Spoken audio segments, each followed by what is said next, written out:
La Trobe University in Australia is offering full scholarship for Masters by Research and PhD scholarship. There is still hope if you've not gotten a scholarship in 2025.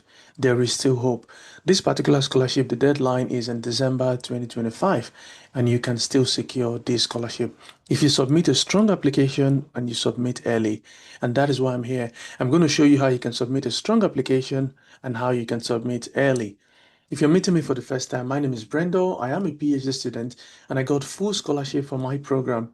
And that helped me to see that you do not always have to be the best because I got two full scholarship even though I was not the best. You don't have to be the best, but you have to submit strong application. You have to be intentional. You have to be strategic. I'll spend the last 2 hours reading up on the Latrobe website to find out how you can submit strong application. And I'm going to share with you every single thing I've gleaned from the website. Now, let's jump right into the video. Here we have the La Trobe University, University Scholarship and Bursaries. This is the web page. The only filter I've applied is international student. That's the only thing we're interested in. And here you find there are five scholarships at the moment, and there are five existing scholarships at the moment. And the La Trobe Flexible Research Scholarship, this one for candidates with disabilities, I did not check this one. You can open it if you think it applies to you. However, the other four are interesting. These other two, these are industry research scholarships, and this other one, so these ones are topic specific.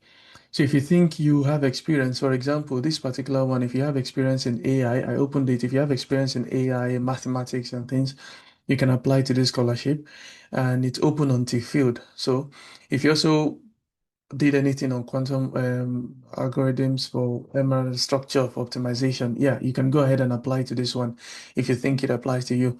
But I want to draw your focus to these two, the Graduate Research PhD Project Scholarship and this other one.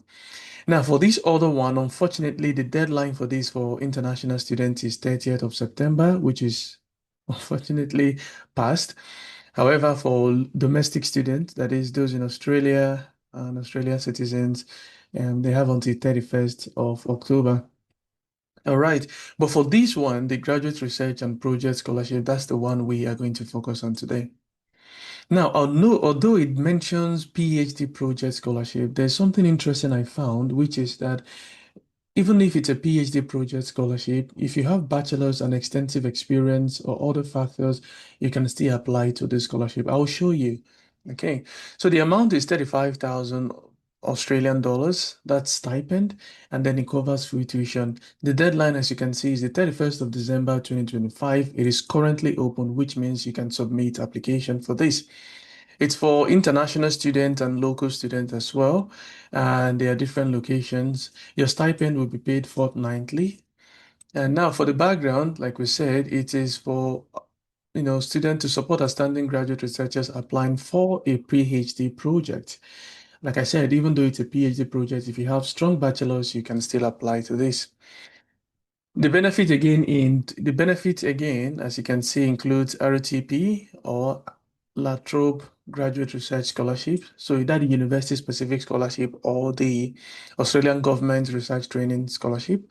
It also offers offset scholarship and it also offers relocation allowance and thesis publication allowance, an opportunity to work with outstanding researchers in the university. And then you can see guide on how to apply and check your eligibility and things you require. But like I mentioned too, you can also look for Masters by Research Scholarship. If you find a supervisor, you can still apply for Masters by Research Scholarship. If you get a supervisor, your program can also be deferred, even if the deadline has passed. So for Masters by Research Scholarship, I'm going to leave a link here in the description for you to check what is required.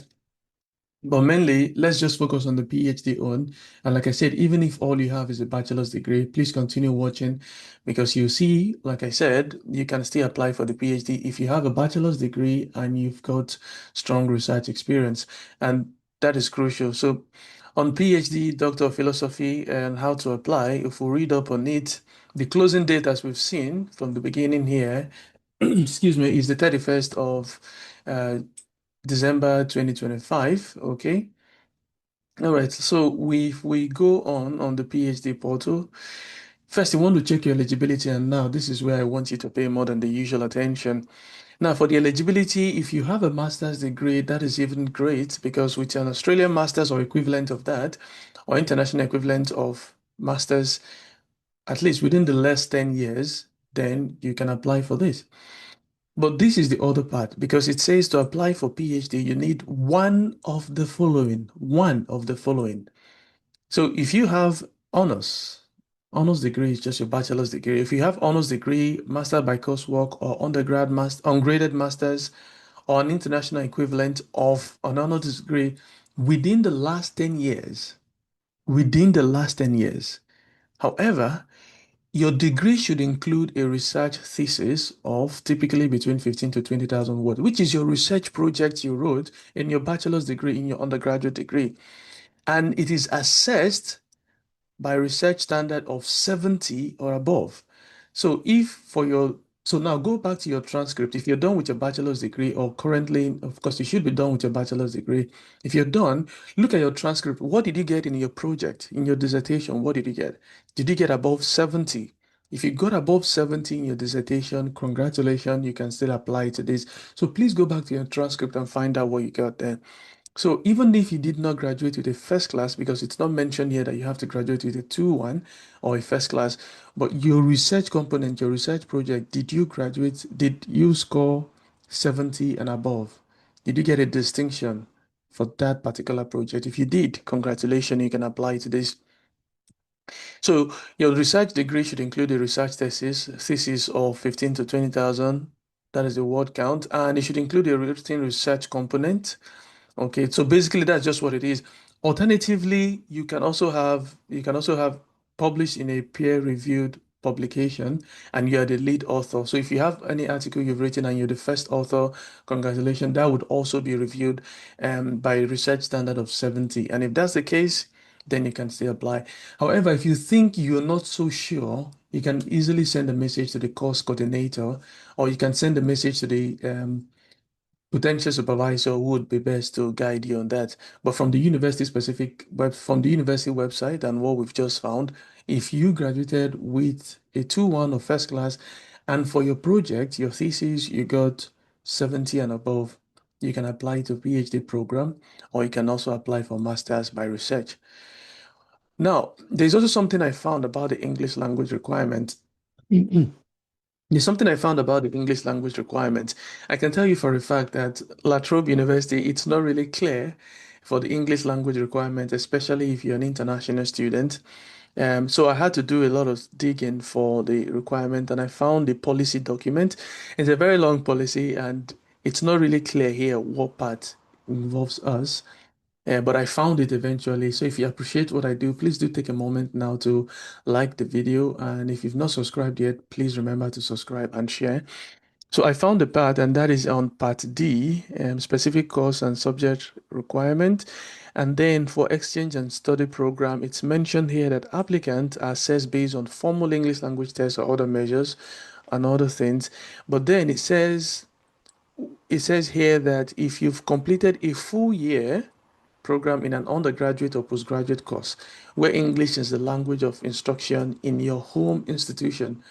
So if you can prove that you completed your bachelor's or your master's degree and you were taught an English language in your home country, then that's fine, which means you need a medium of instruction letter. I looked for this for a long time because I want to be sure when I tell you, you do not necessarily need an IELTS if you were taught in English. But if you're not taught in English in your home country, then it's best to have any language test. Okay, now let's make progress. So that is that on the English language requirements. So the first thing is check your eligibility. If you're eligible for it, then check the English language requirements. If you're that, then you can find a supervisor. Now, a number of persons say it is difficult to get supervisors, and I understand that because most people simply bombard supervisors with mass-produced emails and ChatGPT generated emails.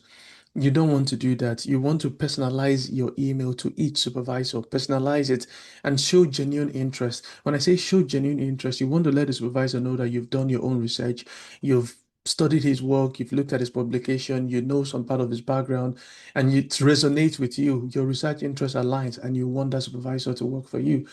That would really stand out. In fact, I read the document. I read the document here, as you can see here, on how to contact a supervisor. And the extensive part of it, we're going to look at it. But there's something I found really interesting. On point six, it says you should follow or should contain the following information: your most recent academic qualification and grade result, your research background, if you have publication, and then a brief description of your intended project, and of course the scholarship you're interested in. And we're going to look at this in a moment, but just something to keep in mind. You would notice that Australia is big on publication. They want you to have publication. So if you know you don't want to begin your program in January or in March 2026, so you plan to start in 2026 September, please start working towards having a publication. Have a published article. If you want to begin in September 2026, scholarships are year round, so try and see if you can publish some work. That might just be that one thing holding you back from getting an Australian scholarship. So try working towards that. If you do not know how to do it, you can let me know in the comment section, or you can book a one-to-one meeting and then we can discuss that in detail. So you want to find a supervisor first, check for available scholarship, just like the one we've looked at, and then you contact the supervisors. Okay. When you email the potential supervisor, remember you have to include certain details, and we've looked at that. Then for that, after that, you need to so after that, you need to start gathering your documents. What documents do you need? Your university transcript, your CV, your details of publication, your master's degree, a copy of that, your preliminary research proposal, your advertised scholarship, your birth certificate, documentary evidence, and then if you hold a passport, and then you can go ahead and submit the application. To submit your application, it has to be done through the International Online Application System. So if you click here, it directly takes you to that. Remember what I said. If you're not so sure of the requirement or anything, remember, just send them an email. Okay. So this is an example of an industry-specific program or scholarship that is available. The deadline for this is August 2026, so there is still time. And this one is on AI, and not just AI, but things on mathematics and the rest. I found this very interesting. It's not my field, but for anyone whose field this is, please go ahead and apply to the scholarship. It's fascinating. You can just contact the supervisor here. We've talked about the English language requirement and we've talked about this. Now, how do you contact a supervisor? Well, before we talk about contacting a supervisor, there are other project-based graduate research scholarships. These ones are year-round. And by year round, it means you can apply anytime, anytime. There is no deadline for this one. They are open all the time. And this one's because they are existing project. They are existing project. So if you come to this page, I'm going to leave a link in the description to this page, and then you find the eligible project. Now, for the project, you can see one thing to keep in mind. Please check if it is for domestic students only, domestic applicants only, or applies to international students, and find out if what they want is just PhD or master's by research. So, for example, that first one is only international, only domestic, but this is open to both domestic and international. So, take a look at each and every one of them. For School of Agriculture, Biomedicine and Environment, for health, I found two programs that are nice, but this one is domestic applicant only, and this other one says you have to be an international applicant in Australia. You see so that's the difference. So if you're in Australia watching this, you can get the scholarship. Otherwise, the others are not. So just check each of them, the department, your faculty, your school. Now, funny enough, this research on investigating the cognitive impact of generative AI on learning is similar to my current PhD research that I got a scholarship for. Very similar, but not the same. So I just found it and it was really, really interesting. So if you're in education, you have a master's degree or bachelor's degree in education or English language, you can apply to this. You can apply to this. And if you are thinking of doing that, just let me know in the comment section, or you can send me an email and then we can walk around something.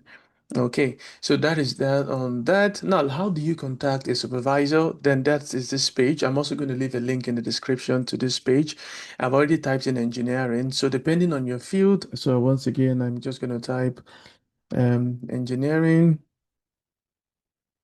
So when you type engineering, it gives you this result. Now, there are two filters you would need to apply here. I would not advise you to apply any filter and regarding departments because sometimes they can be multidisciplinary.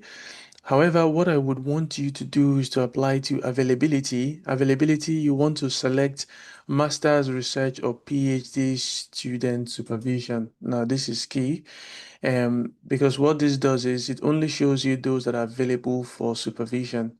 Okay. And you can also look at expertise, but I'm not so keen on those.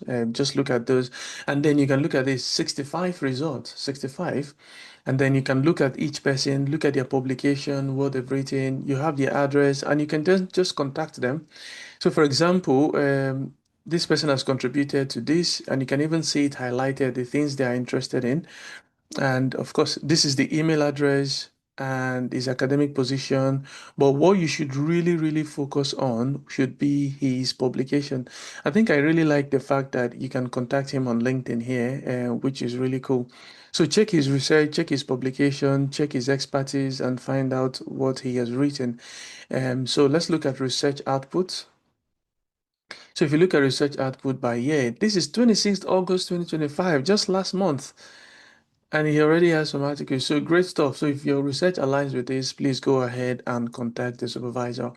If you don't know how to contact the supervisor, I have a video on my channel. So for everyone who has subscribed, thank you so much for subscribing.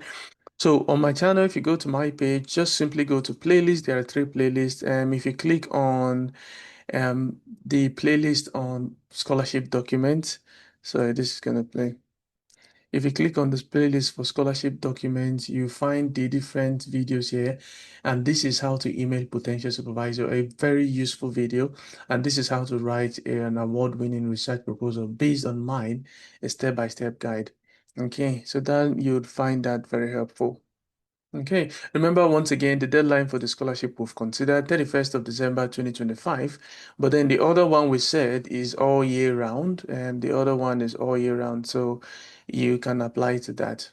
Please don't think about it too much. You've seen the video already and you've watched to this point. So I want to say thank you so much. You really support and motivate me for watching up to this point. But I want you to take action. So please begin your application as soon as possible and start contacting the supervisors. If you have any questions, you can let me know in the comment section or you can send me an email. I'll do my best to respond as soon as possible. And I want to say if you enjoyed this video, you would also find this video interesting. And I would like to end by saying all the best in your scholarship application. Cheerio.